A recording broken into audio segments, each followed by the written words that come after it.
ಎಲ್ಲರಿಗೂ ನಮಸ್ಕಾರ. ಇವತ್ತು ನಾನು ಒಂದು ರೆಸಿಪಿ ಮಾಡಬೇಕು ಅಂತ ಹೇಳಿಬಿಟ್ಟು ನಾನು ಕಿಚನ್ಗೆ ಬಂದಿದ್ದೀನಿ. ಏನಪ್ಪ ಅಂತಂತಂದರೆ ಮೀನು ಸಾರು ಮಾಡೋಣ ಅಂತ ಹೇಳಿಬಿಟ್ಟು ಯಾವ ಮೀನು ಮಾಡ್ತಾಯಿದ್ದೀನಿ ಅಂತಂದರೆ ಮತ್ತಿ ಮೀನು, ತಾರ್ಲಿ ಮೀನು, ಅದು ಸಾರು ಮಾಡ್ತಾಯಿದ್ದೀನಿ. ನಿಜವಾಗ್ಲೂ ತುಂಬ ಚೆನ್ನಾಗಿರುತ್ತೆ. ತುಂಬ ದಿನಗಳಾಯಿತು ನಾನು ವಿಡಿಯೋ ಮಾಡಿಲ್ಲ, ಬಹಳಷ್ಟು ತಿಂಗಳುಗಳ ಆಗೋಗಿದೆ. ಈ ಕಿಚನ್ಗೆ ಬಂದು ಏನಾದರೂ ಒಂದು ರೆಸಿಪಿ ಮಾಡೋಣ ಅಂತಂದರೆ ಟೈಮೇ ಸಿಗ್ತಾ ಇಲ್ಲ. ಬಟ್ ಇವತ್ತು ಸ್ವಲ್ಪ ಸಮಯ ಸಿಕ್ಕಿದೆ, ಅದಕ್ಕಾಗಿ ನಾನೇನು ಮಾಡ್ತಾಯಿದ್ದೀನಿ, ಒಂದು ಚಿಕ್ಕ ರೆಸಿಪಿಯನ್ನು ನಾನು ಮಾಡ್ತಾ ಇದ್ದೇನೆ. ಬನ್ನಿ ನೋಡೋಣ. ಸೊ ನಾನು ಮಾಡುವ ರೀತಿಯಲ್ಲಿ ನೀವು ಮಾಡೋದಾದರೆ ನಿಜವಾಗ್ಲೂ ತುಂಬ ಟೇಸ್ಟಿಯಾಗಿರುತ್ತೆ, ಚೆನ್ನಾಗಿರುತ್ತೆ. ಪ್ರತಿ ಸತಿ ನೀವು ಮಾಡ್ಕೊಳ್ಳೋ ರೀತಿಯಲ್ಲಿ ಅಲ್ಲದೆ ನಾನು ಮಾಡುವ ಮೆಥಡಲ್ಲಿ ಕೂಡ ಒಂದು ಸತಿ ಟ್ರೈ ಮಾಡಿ ನನಗೆ ಕಾಮೆಂಟ್ ಮಾಡಿ. ಸೊ ಇದು ಮೀನು ಸಾರು ಮಾಡಲಿಕ್ಕೆ ನಾನು ಫಸ್ಟಿಗೆ ಒಂದು ಪಾತ್ರೆಯನ್ನು ಇಟ್ಟಿದ್ದೀನಿ, ಒಂದು ಬಾಣಲೆಯನ್ನು ಇಟ್ಟಿದ್ದೀನಿ. ಅದಕ್ಕೆ ನಾನು ಕೊಬ್ಬರಿ ಎಣ್ಣೆ ಹಾಕ್ತಾ ಇದ್ದೀನಿ. ನೋಡ್ತಾ ಇದ್ದೀರಲ್ಲ, ಪರಿಶುದ್ಧ ಕೊಬ್ಬರಿ ಎಣ್ಣೆ. ಸೊ ಆಲ್ಮೋಸ್ಟ್ ಅಲ್ಲಿ ನಾವೇನು ಮಾಡಬೇಕು ಅಂತಂದರೆ ಕೊಬ್ಬರಿ ಎಣ್ಣೆನೇ ಯೂಸ್ ಮಾಡಬೇಕು. ಮೀನು ಸಾರು ಮಾಡಬೇಕು ಅಂತಂದರೆ ಮೀನಿಗೆ ಸಂಬಂಧಪಟ್ಟ ಯಾವುದೇ ಒಂದು ಪದಾರ್ಥ ಮಾಡುವುದಾದರೂ ಕೂಡ ಇಲ್ಲ, ನೀವೇನು ಮಾಡಬೇಕು, ಕೊಬ್ಬರಿ ಎಣ್ಣೆನೇ ಯೂಸ್ ಮಾಡಬೇಕು, ಕೊಬ್ಬರಿ ಹಾಕಬಾರ್ದು. ಸೊ ಆ ಕೊಬ್ಬರಿ ಎಣ್ಣೆ ಹಾಕಿದ್ದರಿಂದ ಒಳ್ಳೆ ಪರಿಮಳನೂ ಬರುತ್ತೆ, ಆಮೇಲೆ ಒಳ್ಳೆ ಟೇಸ್ಟ್ ಕೂಡ ಬರುತ್ತೆ. ಒಂದು 4-5 ಸ್ಪೂನ್ ಆಗುವಷ್ಟು ನಾನು ಕೊಬ್ಬರಿ ಎಣ್ಣೆ ನಾನು ಹಾಕ್ತಾ ಇದ್ದೀನಿ. ಕೊಬ್ಬರಿ ಎಣ್ಣೆ ಸ್ವಲ್ಪ ಬಿಸಿ ಆಗಲಿ. ಈ ಕೊಬ್ಬರಿ ಎಣ್ಣೆ ಬಿಸಿ ಆಗೋಷ್ಟರೊಳಗೆ ನಾವೊಂದು ಕೆಲಸ ಮಾಡಬೇಕಾಗಿದೆ. ಈಗ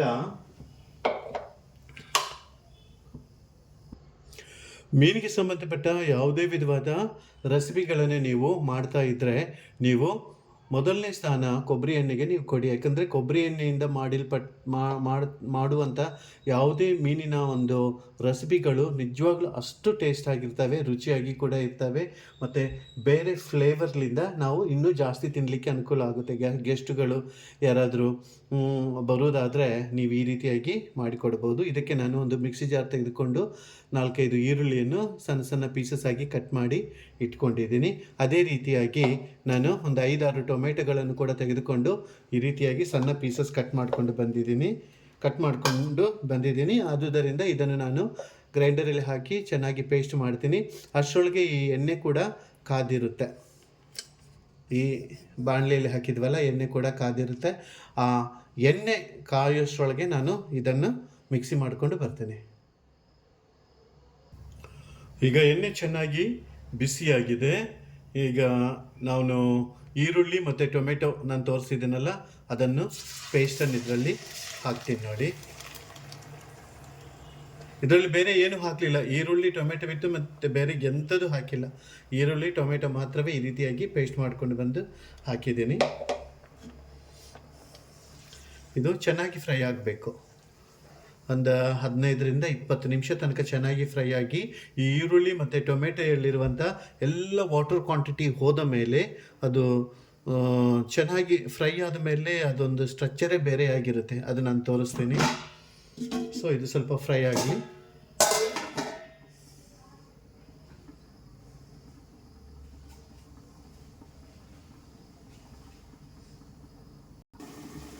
ಈಗ ಮುಚ್ಚಳ ತೆಗೆದು ನೋಡೋಣ ಏನಾಗಿದೆ ಅಂತ ಹೇಳ್ಬಿಟ್ಟು.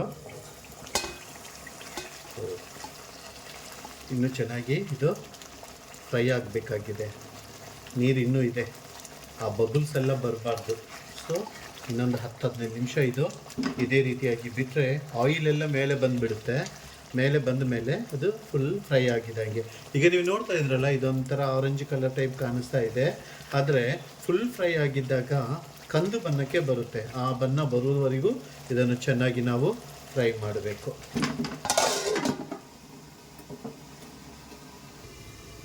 ಈಗ ಏನು ಮಾಡೋಣ ನಾವು,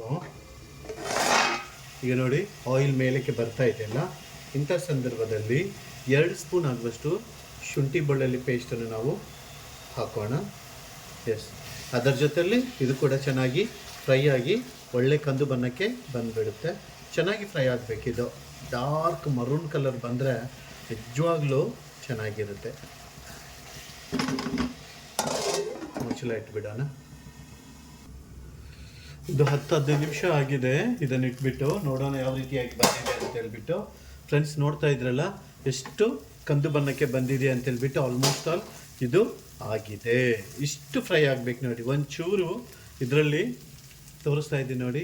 ವಾಟರ್ ಕ್ವಾಂಟಿಟಿ ಅನ್ನೋದೇ ಇಲ್ಲ, ಹಲ್ವಾ ಥರ ಆಗಿದೆಯಲ್ಲ ಆ ರೀತಿಯಾಗಿ ಇದು ಬರಬೇಕು. ಆವಾಗಲೇ ನೋಡಲಿಕ್ಕೂ ಚೆಂದ, ತಿನ್ನಲಿಕ್ಕೂ ಚೆಂದ, ಇನ್ನೊಬ್ಬರಿಗೆ ಹೇಳ್ಕೊಳ್ಳಿಕ್ಕೂ ಚೆಂದ. ಸೊ ಇದರಲ್ಲಿ ಕೆಲವು ಪೌಡರ್ಸ್ಗಳನ್ನು ನಾವು ಮಿಕ್ಸ್ ಮಾಡೋಣ. ಅದೇನು ಅಂತಂದರೆ ಹೆಚ್ಚು ಕಡಿಮೆ ಅರ್ಧ ಸ್ಪೂನ್ಗಿಂತಲೂ ಜಾಸ್ತಿ ಅರಿಶಿನ ಪೌಡರು,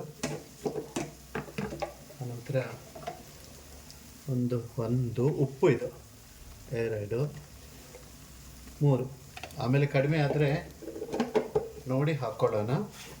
ಈಗ ಅರಿಶಿನ ಉಪ್ಪು ಹಾಕಿದ್ದೀವಲ್ಲ, ಈಗ chilli powder, Kashmir chilli powder 1 2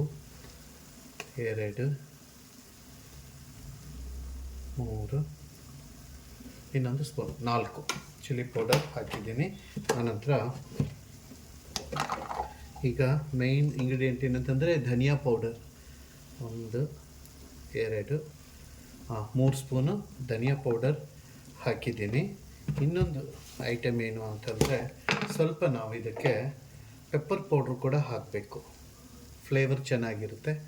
1 spoon ಆಗುವಷ್ಟು, 1/4 ಸ್ಪೂನ್ ಆಗುವಷ್ಟು ಪೆಪ್ಪರ್ ಪೌಡ್ರನ್ನು ನಾನು ಹಾಕಿದ್ದೀನಿ.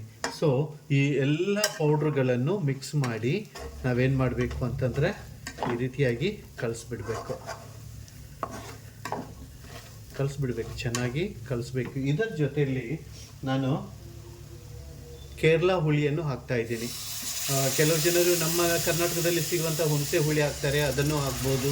ಆನಂತರ ಇದು ನಾನು ಎಸ್ಪೆಷಲಿ ಮೀನು ಸಾರಿಗೆ ಅಂತ ಹೇಳಿಬಿಟ್ಟು ನಾನು ತರಿಸ್ತೀನಿ. ನಾನು ಕೇರಳದಿಂದ ನಾನು ಯಾವಾಗಲೂ ಮೀನು ಮಾಡುವಾಗ ಈ ಒಂದು ಕೇರಳ ಹುಳಿಯನ್ನೇ ನಾವು ಹಾಕ್ತೀವಿ.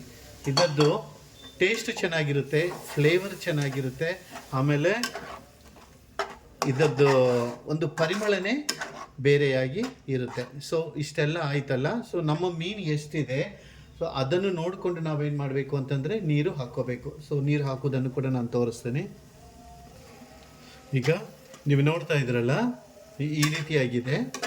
ಇದು ಎಷ್ಟು ನೀರು ಬೇಕು ಅಂತಂದರೆ ತುಂಬ ನೀರು ಆಗಬಾರ್ದು, ಅನಂತರ ತುಂಬ ಗಟ್ಟಿನೂ ಆಗಬಾರ್ದು, ಮೀನು ನೋಡಿಕೊಂಡು ನಾವು ಹಾಕಬೇಕಾಗಿದೆ. ಸೊ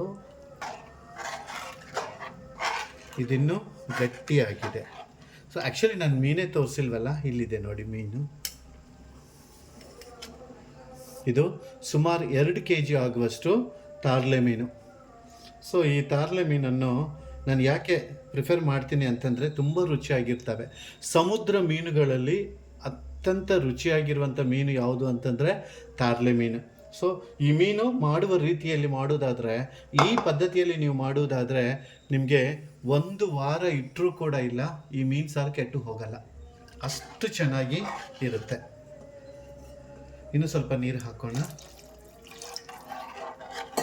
ಎಸ್, ಇಷ್ಟು ಕನ್ಸಿಸ್ಟೆನ್ಸಿ ಸಾಕು, ಇಷ್ಟು ಸಾಕು. ತುಂಬ ನೀರು ಹಾಕ್ಬಾರ್ದು. ಆಮೇಲೆ ಮೀನಲ್ಲಿ ಕೂಡ ಸ್ವಲ್ಪ ನೀರು ಇರುತ್ತೆ, ಅದೆಲ್ಲ ಸೇರಿಕೊಂಡು ಮತ್ತು ಇನ್ನೂ ಜಾಸ್ತಿ ನೀರು ಆಗಿಬಿಡುತ್ತೆ. ಇಷ್ಟು ಸಾಕು. ಅನಂತರ ಏನು ಹಾಕಬೇಕು ಅಂತಂದರೆ ಇನ್ನೊಂದು ಇಂಗ್ರೀಡಿಯೆಂಟ್ ಇದೆ.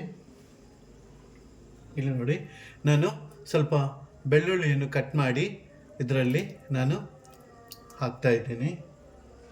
ಒಂದು 4-5 ಹಸಿಮೆಣಸಿನ್ಕಾಯಿ ತೆಗೆದುಕೊಂಡು ಮಧ್ಯದಲ್ಲಿ ಈ ರೀತಿಯಾಗಿ ಅರ್ಧಕ್ಕೆ ಸೀಳಿಸಿದ್ದೀನಿ. ನಾನು ಪೂರ್ತಿಯಾಗಿ ಸೀಳಿಸಲಿಲ್ಲ, ಅದನ್ನು ಕೂಡ ನಾನು ಇದರಲ್ಲಿ ಹಾಕ್ತೀನಿ. ಈಗ ನೋಡಿ, ಸ್ವಲ್ಪ ಕರಿಬೇವು ಸೊಪ್ಪನ್ನು ಕೂಡ ತಳ್ಕೊಂಡು ಬಂದಿದ್ದೀನಿ, ಇದನ್ನು ಕೂಡ ನಾನು ಹಾಕ್ತೀನಿ. ಸೊ ಇದು ಸ್ವಲ್ಪ ಒಳ್ಳೆ ಕುದಿ ಬರಲಿ. ಕುದಿ ಬಂದ ನಂತರ ಆಮೇಲೆ ಮೀನು ಮಿಕ್ಸ್ ಮಾಡೋಣ. ಮೀನು ಮಿಕ್ಸ್ ಮಾಡಿದ ಮೇಲೆ ಮತ್ತೆ ಏನು ಮಾಡಬೇಕು ಅನ್ನೋದು ಕೂಡ ನಾನು ತೋರಿಸ್ತೀನಿ. ಈಗ ನೋಡೋಣ ಕುದಿ ಬಂದಿದೆಯೋ ಇಲ್ಲೋ ಅಂತ ಹೇಳ್ಬಿಟ್ಟು. ಎಸ್, ನೋಡಿ ಎಷ್ಟು ಚೆನ್ನಾಗಿ ಕುದಿ ಬಂದಿದೆ ನೋಡಿ. ಇವಾಗ ನಾವು ಫ್ಲೇಮನ್ನು ಸ್ಲೋ ಇಟ್ಕೊಂಡು ಬಿಡೋಣ. ಇವಾಗ ನಾವೇನು ಮಾಡೋಣ, ನಾವು ಮೊದಲೇ ರೆಡಿ ಮಾಡಿ ಇಟ್ಕೊಂಡಿರುವಂಥ ಮೀನನ್ನು ಒಂದೊಂದಾಗಿ ಇದರಲ್ಲಿ ಹಾಕಿಬಿಡೋಣ. ಒಂದೊಂದಾಗಿ ಅಂತಂದ್ರೆ ಭಾಳ ಲೇಟ್ ಆಗುತ್ತೆ, ಹೆಂಗೆ ಸಿಗ್ತಾವೋ ಕೈಗೆ ಆ ರೀತಿಯಾಗಿ ಹಾಕಿಬಿಡಬೇಕು. ಇದು ತುಂಬ ಡೆಲಿಕೇಟ್ ಆಗಿರುವಂಥ ಮೀನು. ಸೊ ಅದಕ್ಕಾಗಿ ಜಾಸ್ತಿ ಹೊತ್ತು ಕುದಲಿಕ್ಕೆ ಬಿಡಬಾರ್ದು ಇದನ್ನು. ಹಬ್ಬಬ್ಬ ಅಂದರೆ 5ರಿಂದ 7 ನಿಮಿಷದ ಒಳಗಡೆನೆ ಇದು ಕುದಿ ಮುಗಿಸ್ಬೇಕು. ಓಕೆ, ಇನ್ನೂ ಇದ್ದಾವೆ. ಸೊ ನಾವು ಏನು ಮಾಡಿಕೊಂಡ್ರೂ ಕೂಡ ಇಲ್ಲ, ರುಚಿಯಾಗಿ ಮಾಡ್ಕೋಬೇಕು. ಎಷ್ಟೋ ಕಷ್ಟಪಟ್ಟು ಅಂಗಡಿಗೆ ಹೋಗಿ ತೊಗೊಂಡು ಬರ್ತೀವಲ್ಲ, ಅದರಿಂದ ಸ್ವಲ್ಪ ಟೈಮ್ ಹಿಡಿದ್ರೂ ಕೂಡ ಚೆನ್ನಾಗಿ ಮಾಡ್ಕೋಬೇಕು. ಅಷ್ಟು ಮಾತ್ರ ಅಲ್ಲದೆ ಇಲ್ಲಿ ನೀವು ನೋಡ್ತಾ ಇದ್ರಲ್ಲ, ಈ ಮೀನಿನ ಮೊಟ್ಟೆ, ಈ ಮೀನು ಮೊಟ್ಟೆ ಕೂಡ ಇದರಲ್ಲಿ ಹಾಕಿ ಸೇರಿಸ್ಬಿಡೋಣ. ಫಸ್ಟ್ ಟೈಮ್ ಏನು ಮಾಡೋಣ, ಸ್ವಲ್ಪ ಇದು ಮೀನೆಲ್ಲ ಮುಳುಗುವ ಹಾಗೆ ಸೌಟ್ ಇಟ್ಬಿಟ್ಟು ಇದನ್ನು ಮುಳುಗಿಸ್ಬಿಡ್ಬೇಕು.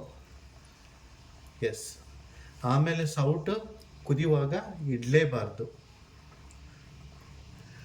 ನೋಡ್ತಾ ಇದ್ರಲ್ಲ ಮೀನ್ ಸ್ಟ್ರಕ್ಚರ್ ಯಾವ ರೀತಿಯಾಗಿ ಬಂದಿದೆ ಅಂತ ಹೇಳ್ಬಿಟ್ಟು. ಈಗ ಫ್ಲೇಮನ್ನು ಜಾಸ್ತಿ ಮಾಡಿಬಿಡೋಣ. 5-7 ನಿಮಿಷದವರೆಗೆ ಇದು ಚೆನ್ನಾಗಿ ಬೇಯಲಿಕ್ಕೆ ಬಿಟ್ಬಿಡಬೇಕು. ಒಂದು 5 ಮಿನಿಟ್ಸ್ ಆದಮೇಲೆ ಮತ್ತೆ ನಾನು ತೋರಿಸ್ತೇನೆ. ಈಗ ಮುಚ್ಚಳ ಮುಚ್ಚಿಟ್ಬಿಡೋಣ.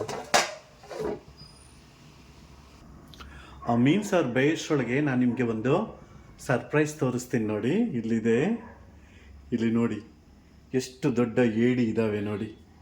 ಇದು ಒಂದೇ 1/2 kgಕ್ಕಿಂತಲೂ ಜಾಸ್ತಿ ಇದೆ. ಇದರದ್ದು ಇದು ನೋಡಿ, ಕೊಕ್ಕೆ ನೋಡಿ ಎಷ್ಟು ದೊಡ್ಡದಪ್ಪ. ಒಂದು ವೇಳೆ ಇದು ಹಿಡ್ಕೊಂಡು ಕಡಿದ್ರೆ ಬೆರಳೆ ಕಟ್ಟಾಗ್ತವೆ, ಅಷ್ಟು ದೊಡ್ಡದಿದೆ ಇದು. ಇಲ್ಲಿ ನೋಡಿದ್ವಿ, ಇದು ಬಂದು 1/2 kgಕ್ಕಿಂತ ಮೇಲೆ ಇದೆ. ಸೊ ಆ ರೀತಿಯಾಗಿರುವಂಥ 4 ಅದಾವ. ಇದು ನಮಗೆ ಗಿಫ್ಟಾಗಿ ಒಬ್ಬರು ತಂದು ಕೊಟ್ಟಿದ್ದರು. ಇದು ಯಾವ ರೀತಿಯಾಗಿ ಮಾಡಬೇಕನ್ನೋದು ಕೂಡ ನಾನು ವಿಡಿಯೋ ಮಾಡಿ ತೋರಿಸ್ತೀನಿ, ತಪ್ಪದೇ ನೋಡಿ. ಸೊ ಇದು ಕೂಡ 4, ಟೋಟಲಿ 4 ಇದ್ದಾವೆ. ಸೊ ಈ 4 ಸೇರಿಬಿಟ್ಟು ಸುಮಾರು 2 kgಕ್ಕಿಂತಲೂ ಜಾಸ್ತಿ ಇದೆ. ಇದ್ರದ್ದು ಸಾರು ಕೂಡ ತುಂಬ ಚೆನ್ನಾಗಿರುತ್ತೆ. ಇದನ್ನು ಫ್ರೈ ಮಾಡ್ಬೋದು, ರೋಸ್ಟ್ ಮಾಡ್ಬೋದು, ಆನಂತರ ಪಲ್ಯ ಮಾಡ್ಬೋದು. ಇದಕ್ಕಿಂತಲೂ ಹೆಚ್ಚಾಗಿ ಇದಕ್ಕೆ ಪುಂಡೆ ಸೊಪ್ಪು ಹಾಕಿ ಈ ಏಡಿ ಸಾರು ಮಾಡುವುದಾದರೆ ನಿಜವಾಗ್ಲೂ ಅಮೃತ ಅಂತೇಳಿ ಹೇಳ್ಬೋದು. ಏನಪ್ಪ ಇವರು ಇಷ್ಟು ಹೇಳ್ಕೊಳ್ತಾರಲ್ಲ ಅಂತ ಹೇಳ್ಬಿಟ್ಟು. ಆದರೆ ಖಂಡಿತವಾಗ್ಲೂ ಇದನ್ನು ನಾನು ಕ್ಲೀನ್ ಮಾಡಿ ಇದನ್ನು ಸಾರು ಮಾಡುವಾಗ ತಪ್ಪದೇ ನಾನು ವಿಡಿಯೋ ಮಾಡಿ ತೋರಿಸ್ತೀನಿ. ಒಂದು ಸತಿ ನೋಡಿ ಯಾವ ರೀತಿಯಾಗಿದೆ ಅಂತ ಹೇಳಿಬಿಟ್ಟು ಕಾಮೆಂಟ್ ಮೂಲಕವಾಗಿ ತಿಳಿಸಿ. ಈಗ 6 ನಿಮಿಷ ಆಗಿದೆ, ನೋಡೋಣ ಇದು ಯಾವ ರೀತಿಯಾಗಿ ಆಗಿದೆ ಅಂತ ಹೇಳ್ಬಿಟ್ಟು. ನೋಡಿ ಎಷ್ಟು ಚೆನ್ನಾಗಾಗಿದೆ ನೋಡಿ, ನೋಡಿದ್ರೇ ಈಗಲೇ ತಿನ್ಬೇಕಂತ ಅನ್ನಿಸ್ತಾ ಇದೆಯಲ್ಲ. ಸೊ ಲಾಸ್ಟಾಗಿ ನಾವು 1 ಸ್ಪೂನ್ ಆಗುವಷ್ಟು ಗರಂ ಮಸಾಲೆ ಇದ್ರ ಮೇಲೆ ಹಾಕಿಬಿಡೋಣ. ಒಂದು 1/4 ಸ್ಪೂನ್ ಗರಂ ಮಸಾಲೆ ಹಾಕಿಬಿಟ್ಟು ಇದನ್ನು ಸೌಟ್ ಹಾಕದೆ ಹಿಂಗೆ ಚೆನ್ನಾಗಿ ತಿರುಗಿಸ್ಬಿಟ್ಟು ಮತ್ತು ಕೆಳಗಡೆ ಉರಿ ಏನು ಇಡೋದು ಬೇಡ, ಫ್ಲೇಮ್ ಏನು ಬೇಡ. ಇದನ್ನು ಮುಚ್ಚಿಬಿಟ್ಟು ಅದೇ ಒಂದು ಇದು ಇರುತ್ತಲ್ಲ, ಗರಂ ಹೀಟ್ ಇರುತ್ತಲ್ಲ, ಆ ಹೀಟಿಗೆ ಅದು ಚೆನ್ನಾಗಿ ಆ ಪೀಸಸ್ಗೆಲ್ಲ ಗರಂ ಮಸಾಲೆ ಹಿಡಿದು ಬಿಡುತ್ತೆ. ಈಗ ಫ್ಲೇಮ್ ಆಫ್ ಮಾಡಿಬಿಡೋಣ. ಫ್ಲೇಮ್ ಆಫ್ ಮಾಡಿಬಿಟ್ಟು ಒಂದು 2 ನಿಮಿಷ ವೆಯ್ಟ್ ಮಾಡೋಣ. ಫ್ರೆಂಡ್ಸ್, ಈಗ ನೋಡೋಣ, ಒಂದು 10 ಮಿನಿಟ್ಸ್ ಆಯಿತು ಗರಂ ಮಸಾಲೆ ಹಾಕಿದ ಮೇಲೆ.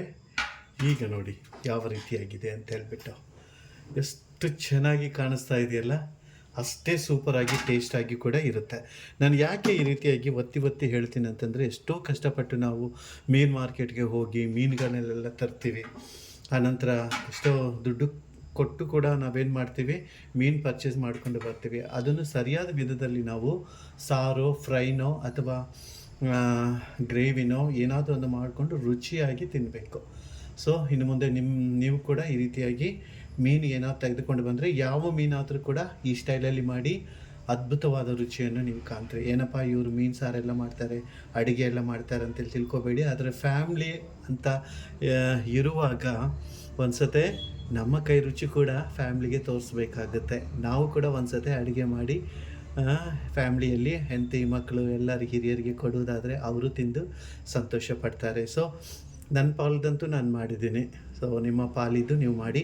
ಆಗಲೇ ನಾನು ನಿಮಗೆ ಏಡಿ ತೋರಿಸಿದ್ನಲ್ಲ, ಕ್ರ್ಯಾಬ್ ತೋರಿಸಿದ್ನಲ್ಲ, ಈಗ ನಾನು ಅದನ್ನು ಕಟ್ ಮಾಡಿ ಎಲ್ಲ ರಿಡಿಯಾಗಿ ಇಟ್ಟಿದ್ದೀನಿ ನೋಡಿ. ಇದು ಪಲ್ಯ ಮಾಡುವಾಗ, ಸಾರು ಮಾಡುವಾಗ ಕೂಡ ನಾನೇನು ಮಾಡ್ತೀನಿ, ಯಾವ ರೀತಿಯಾಗಿ ಮಾಡ್ತಾಯಿದ್ದೆ, ಇದಕ್ಕೆ ಪುಂಡೆ ಸೊಪ್ಪು ಹಾಕಿ ಮಾಡಬೇಕು. ರಿಯಲಿ ಅಷ್ಟು ಅದ್ಭುತವಾಗಿರುತ್ತೆ ಅಂದರೆ ಅಷ್ಟು ಅದ್ಭುತವಾಗಿರುತ್ತೆ ಇದು ಸಾರು.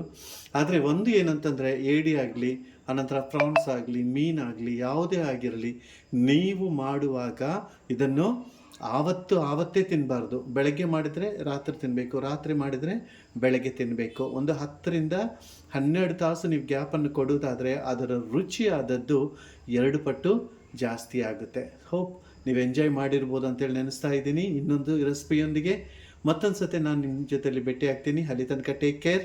God bless you all. Praise the Lord. Hallelujah. Shalom.